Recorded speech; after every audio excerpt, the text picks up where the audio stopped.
Hello dear students of honors first year. Assalamu alaikum. Hope you all are very well and hearty.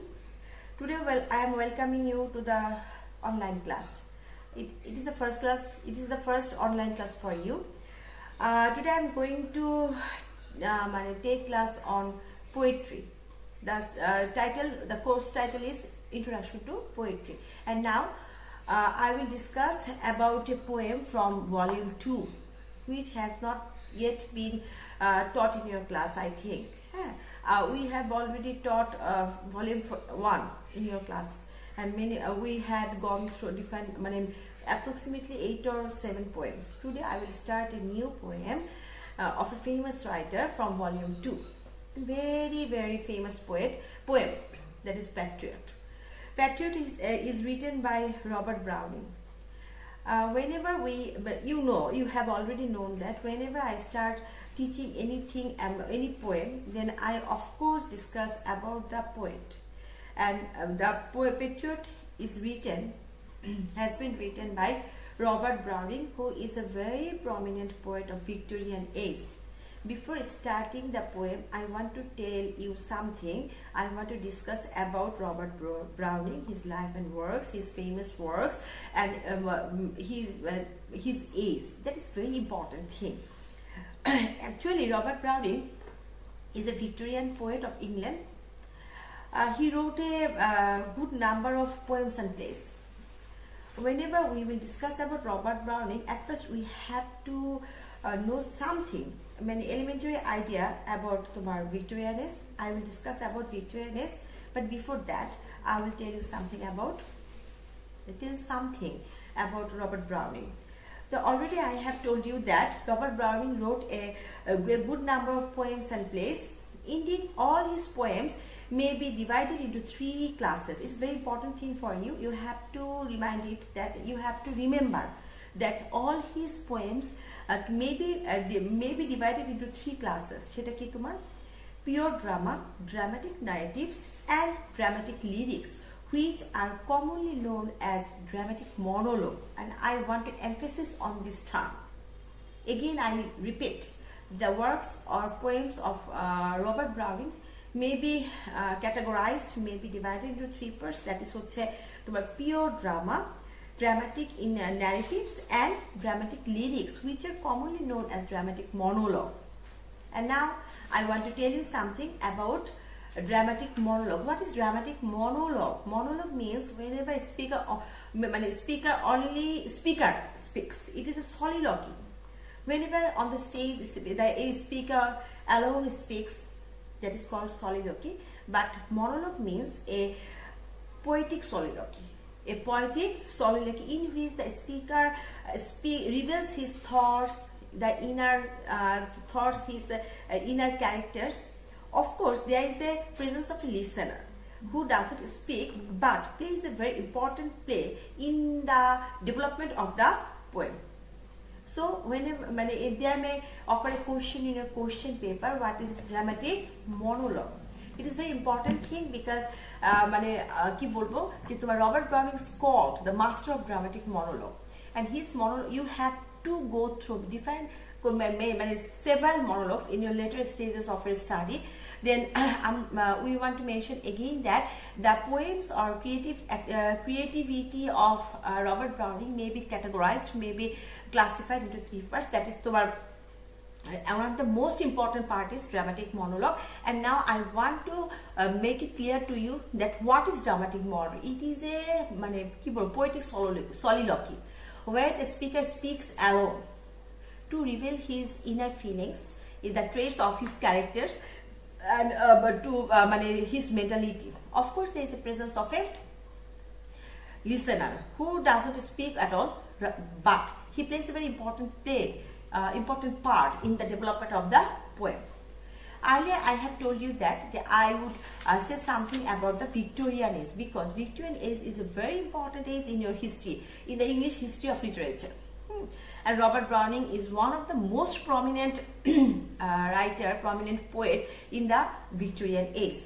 Then before starting a discussion or giving information regarding Victorian age, I want to tell you about very elementary information about Robert Browning. That is, Robert Browning was born on 7 May 1812.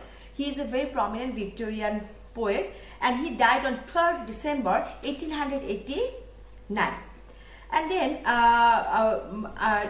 now we will go for some information regarding Victorian age. Victorian age basically corresponds with the reign of Queen Victoria.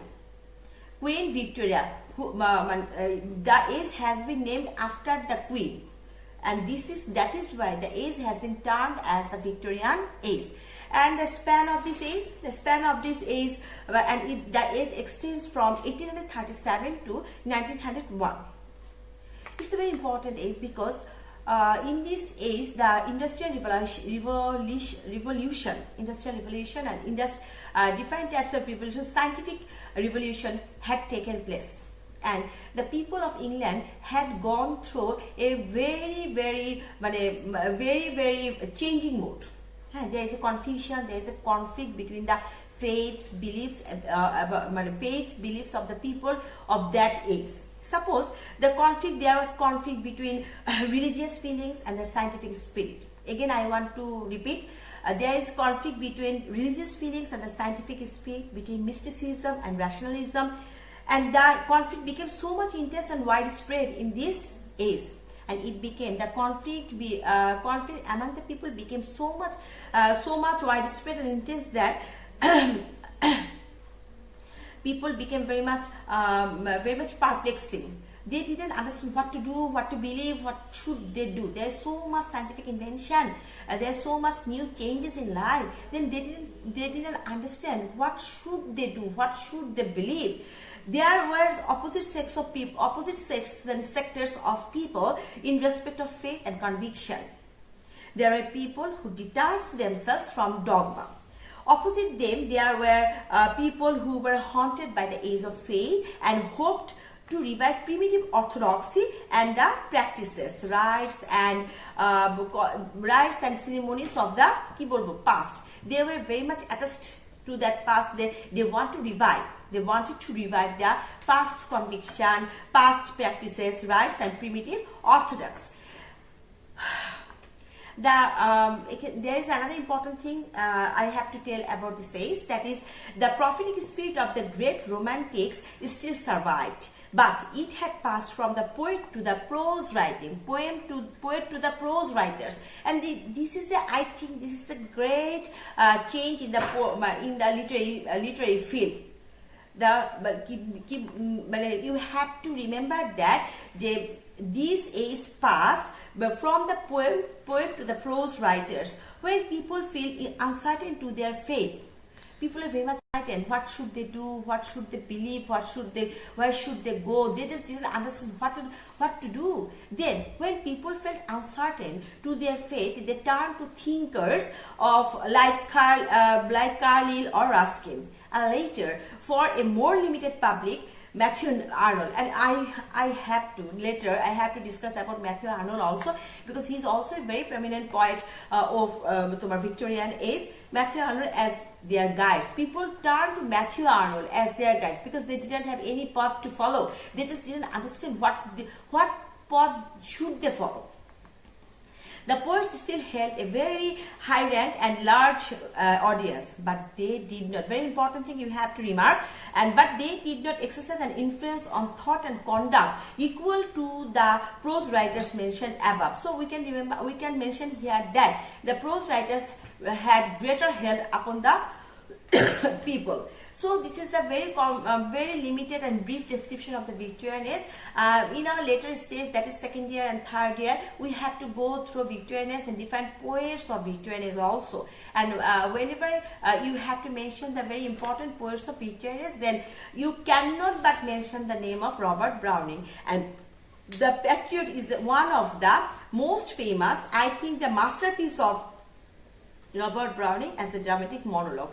Whenever we talk about dramatic monologue, we cannot but mention the name of Robert Browning. So I think in this class, from this class, you can have a very clear conception about dramatic monologue and the Victorian age, and something very limited thing about Robert Browning. Today I want to finish this class for today. That is the next class. I will go through the poem and I will try my best to realize to make you understand about the theme and about the question of the poem, The Patriot. Thank you very much for today.